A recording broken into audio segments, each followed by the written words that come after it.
Cypress Development Corp. is developing a world-class lithium resource in the heart of Clayton Valley, Nevada. The size of the resource makes the Clayton Valley project a premier asset with the potential to impact the future of lithium supply. Cypress Development Corp. trades on the TSX Venture Exchange, symbol CYP, the OTCQB, symbol CYDVF, and on Frankfurt, symbol C1Z1. For more information, please visit our website, cypressdevelopmentcorp.com.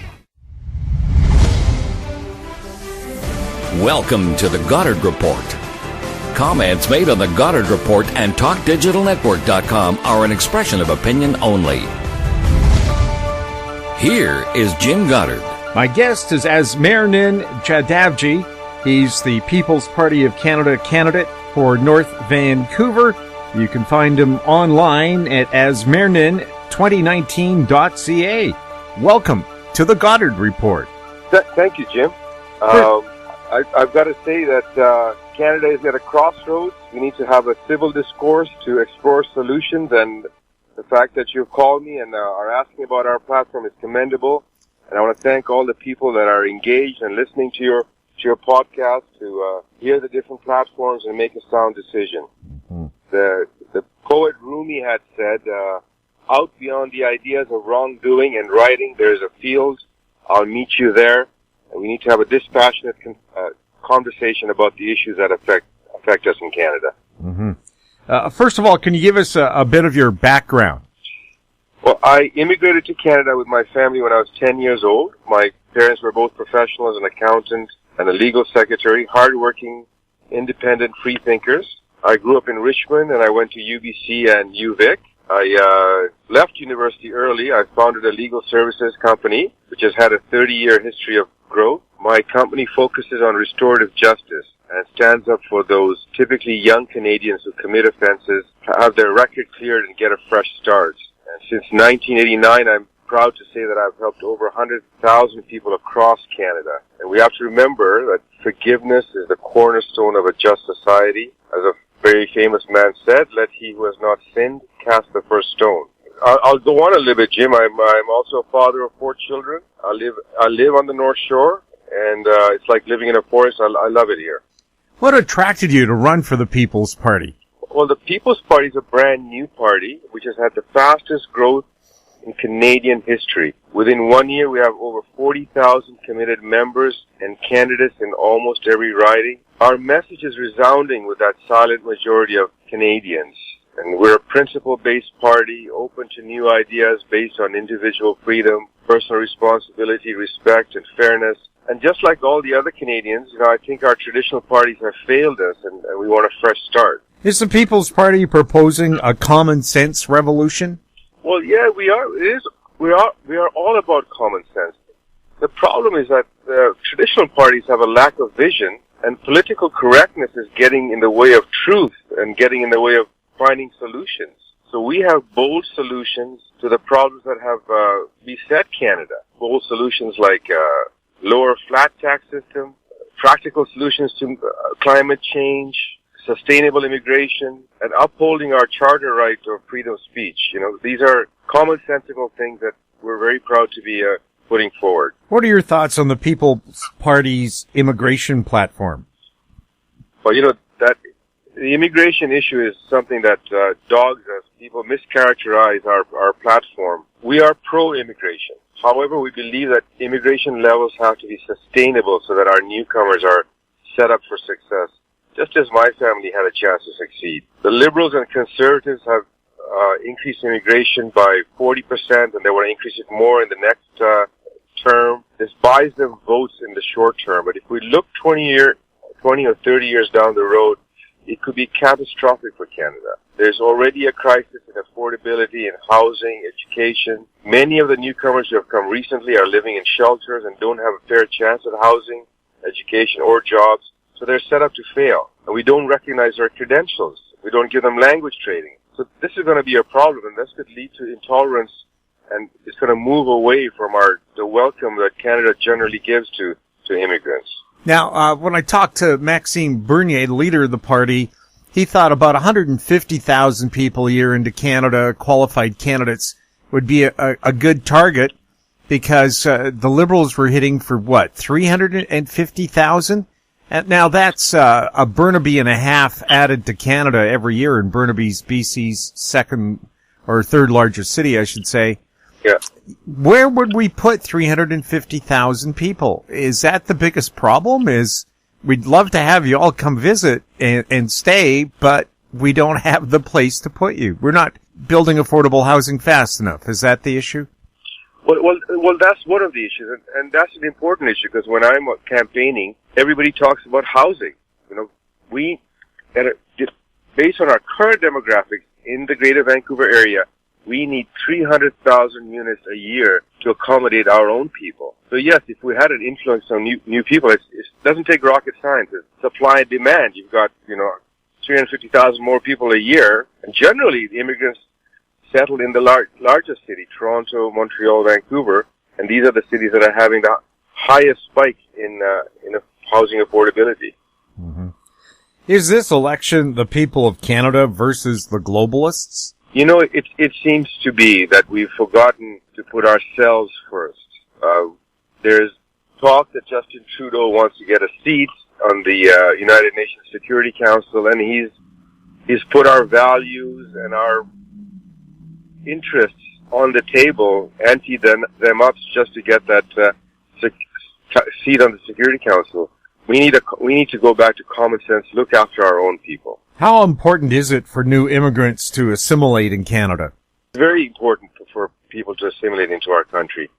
We have to remember Canada was built by immigrants, and immigrants have contributed to making it the wonderful place it is. And for that ethos that we all live for, peace, order, and good government. It's just that the immigration process has been politicized by the traditional parties as a way to get votes. And then they divide our newcomers along ethnic lines.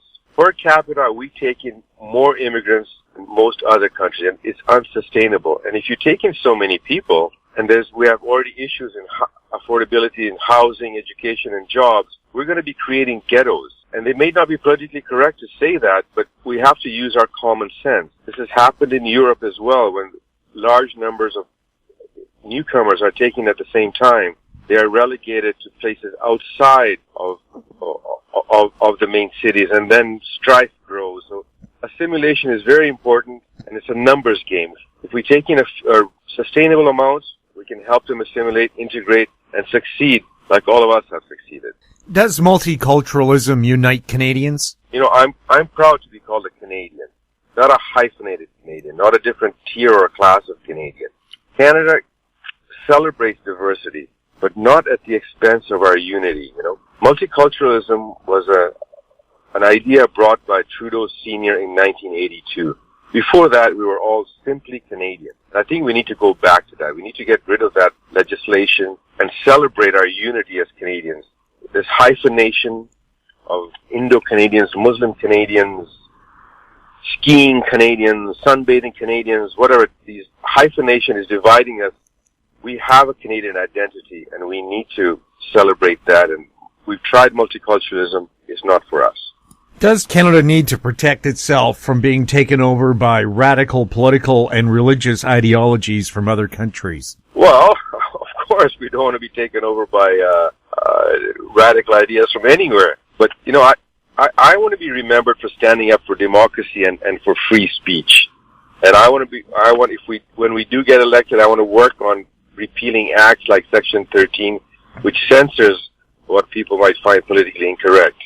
So if people have ideas from other countries, we'll accept them because we're a democracy. But after that vigorous debate, we will come to a consensus, and that'll be a Canadian values. The mainstream media and other political parties are claiming the People's Party is racist, Nazi, white nationalist. What are your thoughts on what they're saying? Again, it's going back to freedom of speech. It's hard to speak your truth with people calling you names. Our party has been castigated in that traditional media in the most unflattering way, and nothing could be further from the truth when you look at all the diverse candidates we have, including myself. I don't look, sound, or feel like a white, racist, Nazi nationalist. We'll have more with Azmairnin Jadavji right after this. Media recognition from Bloomberg, Reuters, recycling trade publications. Patented process for 100% recovery of critical metals, including cobalt, lithium, nickel, manganese, aluminum. American Manganese is focused on recycling lithium-ion batteries for electric vehicles. American Manganese trades on the TSX Venture, AMY, the US, AMYZF, and Frankfurt 2AM. For more information, visit AmericanManganeseInc.com or phone me, Larry Ray, at 778-574-4444. Azmairnin Resources Limited is a gold exploration company with significant projects in British Columbia and the Yukon, trading on the TSX Venture Exchange, symbol ABN, and the OTCQB, symbol ABNAF. Surrounded by world-class gold deposits and mines, Azmairin's 23,000 hectares Forest Kerr Gold Project is located in the heart of the Golden Triangle in northwestern BC. For more information, visit us at azmairnresources.com. Welcome back. We're speaking with Azmairnin Jadavji, the candidate for North Vancouver from the People's Party of Canada. There are good and bad people, of course, of all skin colors. So does the divisive narrative based on race make any sense? Of course it doesn't make sense. Again, it's a product of that Multiculturalism Act that was passed by Trudeau Sr. in 1982. We don't want to have hyphenated Canadians. We're all Canadian. And the Conservative Party has a role to play in this. And as a Muslim and a person of color, I'm concerned about their idea of old stock Canadians and having two tiers of Canadians. They now swear it's not part of their agenda, but even the fact that it was considered is disgusting. So the Conservative Party today is just another version of the Liberal Party. They're neither fiscally nor socially conservative, saying anything to win votes. And if they're going to be winning votes by dividing our people, they'll do the same. Is the mainstream media in Canada pushing political ideology through the use of propaganda? The mainstream media should be ashamed of itself. It shouldn't be called a media, and particularly the CBC, which is nothing more than a mouthpiece for the government. This is what happens in China and Russia. This is unacceptable in Canada. First thing we would do is defund that CBC in a heartbeat. The way that they've characterized Maxime Bernier, our party, our ideas, or for that matter, anybody who has a different point of view is shameful. It's not fair journalism. And the CBC is touted as that bastion of Canadian culture and protecting Canadian culture. And then you look at some of their programming. I became aware of this show that the CBC produces. It glorifies 10-year-old kids in drag dancing, dressed in drag, dancing around poles. Now, is that what Canadian values are? Is that where my dollar is going to go fund towards? I'm a family man. I have 4 children. I am so embarrassed that a tenth of a penny of my money is going into producing shows like that have nothing to do with Canadian or family values. Has the Trudeau government given the UN powers over Canada? The Trudeau government seems to have drank the Kool-Aid about a post-national world, and that particularly Justin Trudeau. And it might get him on the cover of Rolling Stone to say these pretty things. But Canadians are Canadians. Swedes are Swedes. Tanzanians are Tanzanians. We all have our own values, and we're all about peace, order, good government. We're very different from other countries, who also have positive attributes to them. But we have to keep our own. Should politicians in Canada that are bought by foreign entities be investigated for treason? Well, that's a loaded question. Obviously, the answer is right. That we certainly don't want politicians that have their loyalties elsewhere. There's a question about Andrew Scheer currently and how he is a dual citizenship and he signed up for the National Guard. I can talk about our leader, Maxime Bernier. He's Canadian. They call them pure laine Canadians. Again, that's an old stock Canadian in the French language, but he definitely doesn't have loyalties elsewhere. He's also had a real job before he was elected 4 times as a member of Parliament. He served as a Ministry of Industry, Minister of Foreign Affairs, Minister of State. I mean, he's a good man. I've met him a number of times. It's evident when you hear him speak. He's sincere, and he's an experienced man, and he can lead our country and work with China and the United States.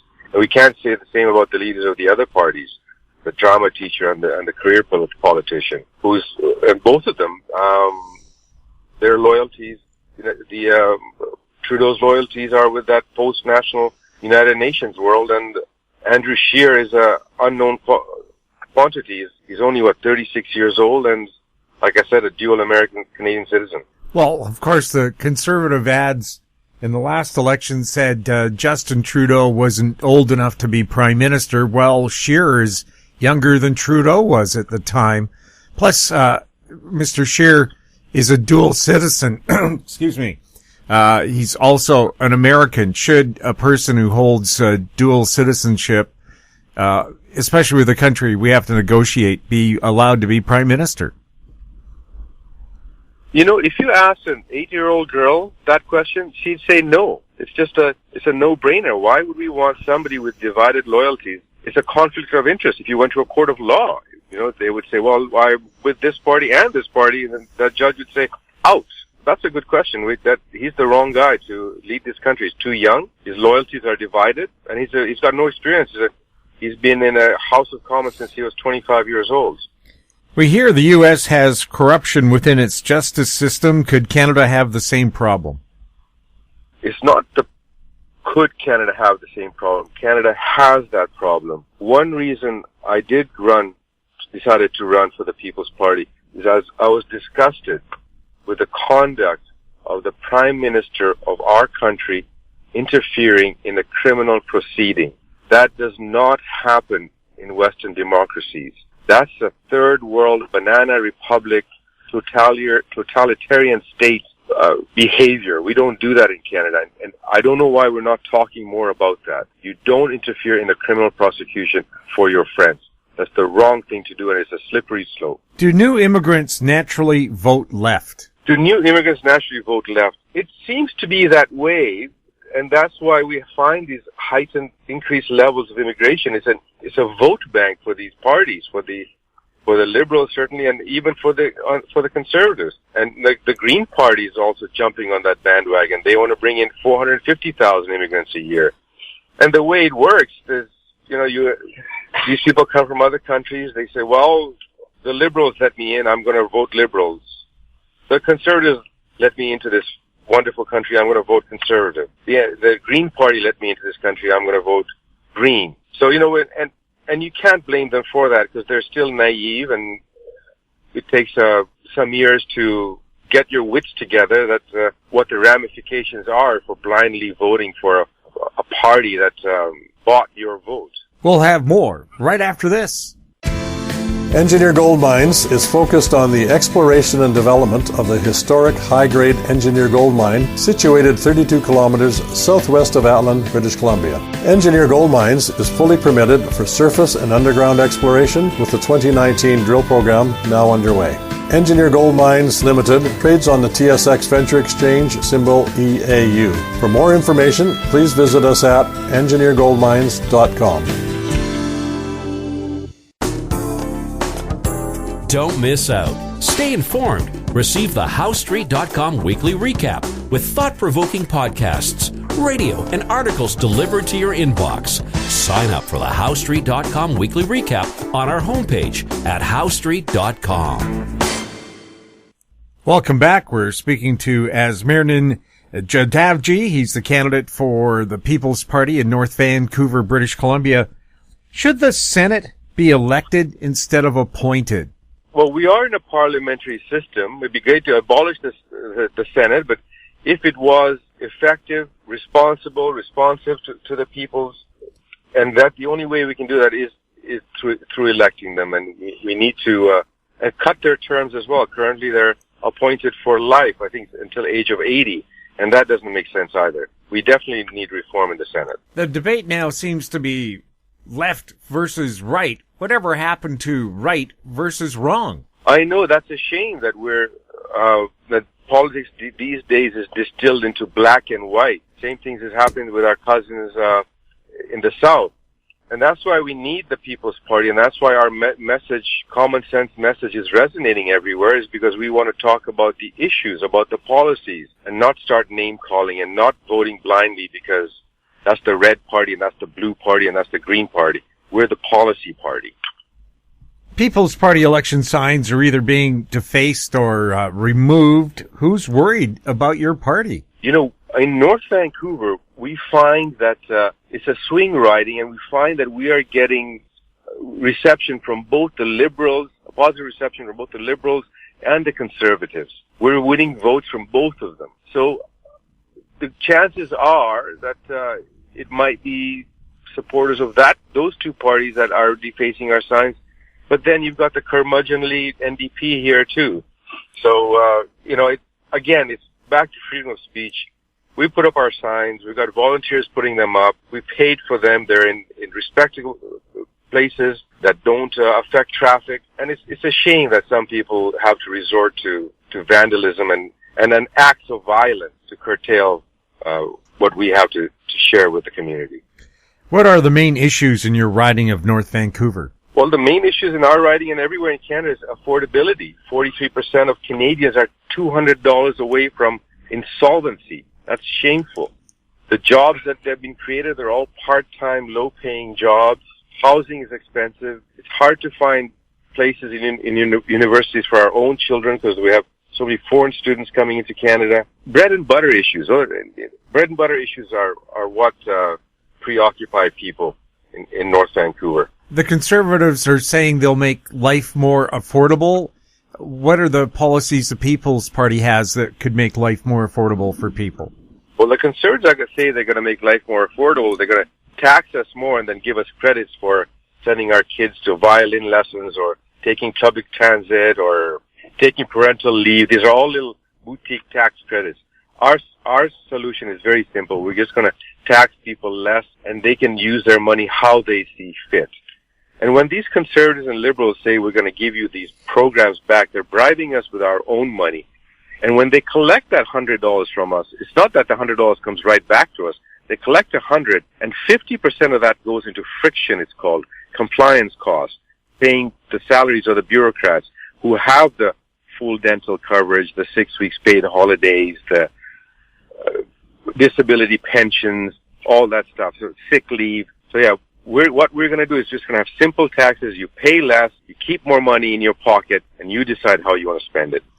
How can people find out more about your campaign and the People's Party of Canada? Well, our campaign is Azmairnin, Azmairnin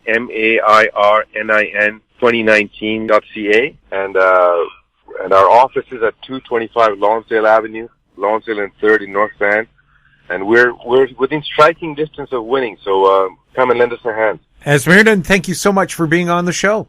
Thank you, Jim. My guest has been Azmairnin Jadavji. He's the People's Party of Canada candidate in North Vancouver. If you have any questions for the show, you can send them to info@howstreet.com. Find us on Twitter at TalkDigitalNet. Our popular YouTube channel is Talk Digital Network. I'm Jim Goddard. Thank you for listening.